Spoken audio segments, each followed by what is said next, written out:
Bonjour, Olivier Besancenot, le porte-parole du nouveau parti anticapitaliste. Merci d'être l'invité de TV5 Monde. Il y a quelques minutes, depuis Tunis, Laurent Wauquiez, le ministre français des Affaires européennes, s'est dit scandalisé par l'usage de la force en Libye, qui est donc dénoncé, dit-il, par la France. Quelle est votre réaction ? Des gros hypocrites. Voilà ma réaction. C'est que tous les responsables de ce gouvernement sont des gros hypocrites par rapport à ce qui s'est passé en Tunisie, en Égypte et ce qui se passe actuellement en Libye. Je rappelle quand même de mémoire qu'on a des accords militaires avec la plupart de ces pays et ces dictatures, à qui on a vendu des armes, à qui, dans le cas de la Tunisie et de l'Égypte, par exemple, on a proposé pas simplement de l'aide, mais on a participé à la formation des forces de répression de ces dictatures-là. Et aujourd'hui, comme par enchantement, on a des responsables politiques qui disent, en gros, ça va un petit peu trop loin.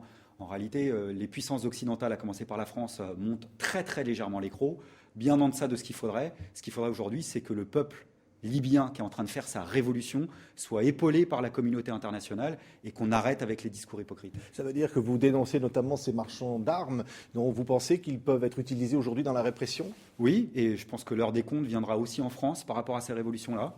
Il sera temps de savoir si ceux qui ont tiré sur la foule en Tunisie, en Égypte, en Libye, étaient d'une manière ou d'une autre épaulés par la police ou l'armée française, par exemple. Je rappelle que sur certains sites internet de l'ambassade égyptienne française, on se vantait encore au mois d'octobre dernier d'avoir, par exemple, formé une vingtaine d'officiers des forces de répression de la dictature égyptienne. Donc, et d'ailleurs, si on veut être tout à fait honnête, ça ne concerne pas que ce gouvernement, hein, c'est la longue continuité des gouvernements précédents. Aujourd'hui, l'impact des révolutions qui sont en train de se dérouler, on les mesure mal, et ça aura de toute façon une incidence dans la situation politique française. Oui. Vous pensez qu'il ne fallait évidemment pas recevoir, ou en tout cas dérouler le tapis rouge pour Kadhafi lorsqu'il est venu en France et camper tout près de l'Élysée ? Évidemment non, on n'a pas été le seul d'ailleurs à le reprocher à l'époque, mais maintenant on voit toute l'ampleur et tout le relief que ça prend. Je crois que visiblement l'Élysée est en train de faire le ménage sur son site internet pour cacher les images un peu gênantes.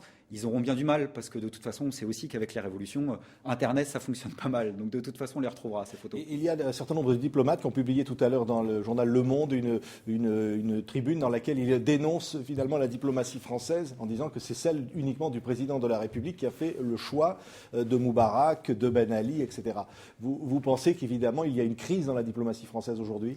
Oui, mais bon, moi par ailleurs je ne suis pas diplomate, mais ce que j'ai un peu trop entendu ces derniers temps, c'est certains commentaires sur le thème « il y a eu un loupé de la diplomatie, on a été trop silencieux ». Mais ce n'est pas le silence qui est la responsabilité de ce gouvernement, c'est sa complicité avec les dictatures successives. Donc la question qui est posée, c'est bien celle-là. Et c'est pour ça que je vous dis que c'est un impact dans la situation politique française. Et je pense que là, c'est à la gauche radicale en France de faire ce travail-là, parce qu'on sait que la droite ne le fera pas, pour les raisons qu'on est en train d'expliquer. Ce ne sera pas non plus le Parti socialiste. Je rappelle. Strauss-Kahn, vous pensez qu'il ne ferait pas cela ? Écoutez, moi ce que je peux vous dire, c'est que par exemple, des Ben Ali, des Moubarak étaient à l'international socialiste il n'y a pas encore si longtemps que ça. Donc évidemment, on comprend certains silences ou certaines complicités successives.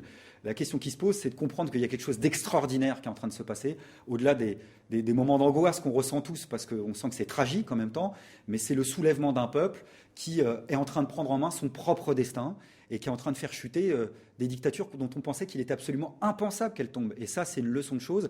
Et en plus, c'est un clin d'œil, pour moi, délicieux, que ça soit à l'heure de tous ces discours racistes, xénophobes et colonialistes, que ce soit les peuples arabes, finalement, qui sont en train de nous montrer la voie. Oui, une contestation du nouvel ambassadeur de France en Tunisie, Boris Boyon. Après, il a fait tout de même ses excuses ensuite devant la télévision tunisienne. Mais il y a l'affaire Michel Alliot-Marie. Tout ça ne vous paraît pas éteint ?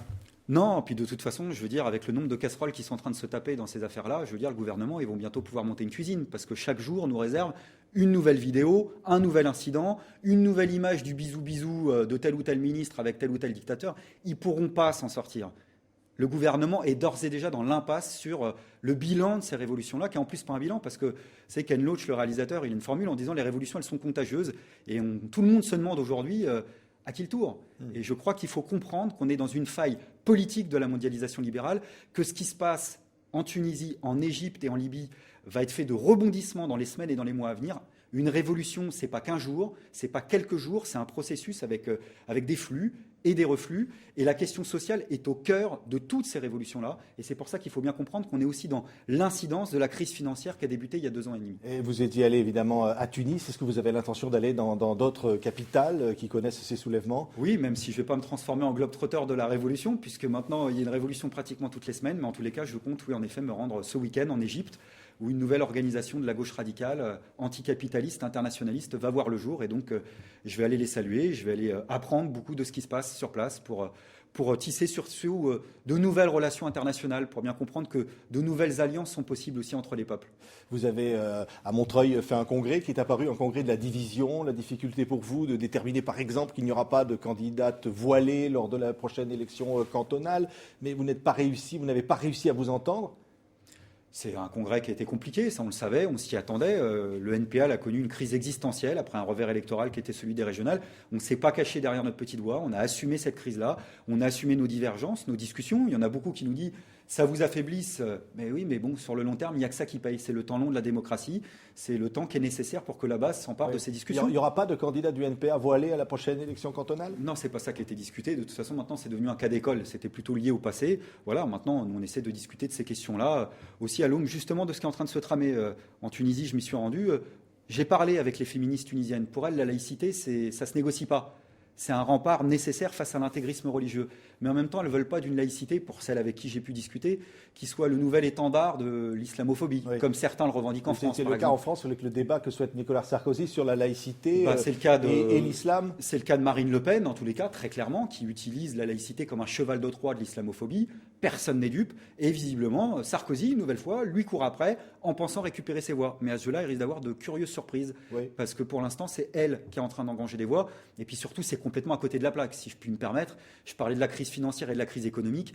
Aujourd'hui, on a quand même d'autres chats à fouetter que de nous pondre un nouveau débat après celui de l'identité nationale qui va concerner cette fois-ci l'islam. Aujourd'hui, on a besoin de discuter concrètement de l'emploi, du partage des richesses, de ces entreprises qui ferment, parce que ça aussi, ça continue, de nos services publics qu'on est en train de déglinguer. Tout ça pour vous dire que pour moi, la question sociale, elle est aussi au centre de ce qu'on devrait discuter dans la situation française. Et ce que dit finalement Jean-Luc Mélenchon, vous pouvez vous entendre quelque part ? Ou alors il y aura un candidat du NPA de toute façon à l'élection présidentielle et ce sera peut-être vous ? Écoutez, moi j'ai formulé une autre proposition unitaire qui soit la possibilité d'envisager pour 2012 une candidature de rassemblement anticapitaliste qui exprime la radicalité du mouvement social. Ça peut être Jean-Luc Mélenchon ? Non, ni lui, ni la tête de file d'un parti politique quelconque, que ce soit le parti de gauche, le parti communiste, le NPA ou Lutte ouvrière. Parce que vous comprenez bien que quand vous êtes tête de file d'un parti politique, c'est un peu compliqué de chercher à représenter les autres. Moi, j'ai du respect profondément pour les militants du Parti communiste, de LO, du Parti de gauche. Je n'aurais pas la prétention de dire, allez, tous derrière moi, je vais vous représenter.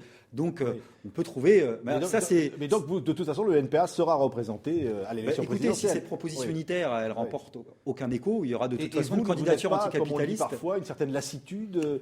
Oui, j'entends parfois, mais je vais vous dire qu'avec les révolutions qui ont lieu dans le monde actuellement, pour moi, c'est une telle page de l'histoire qui est en train de se tourner que mes pneus sont sûrement pas en train de se dégonfler. Vous seriez prêt à y aller une troisième fois, c'est ça ? Non, mais là, surtout, je vais vous dire quelque chose qui me fait vibrer en ce moment, c'est pas 2012, si vous avez compris le truc. C'est que moi, je me suis engagé en politique à l'âge de 14 ou 15 ans parce que j'avais envie de changer le monde.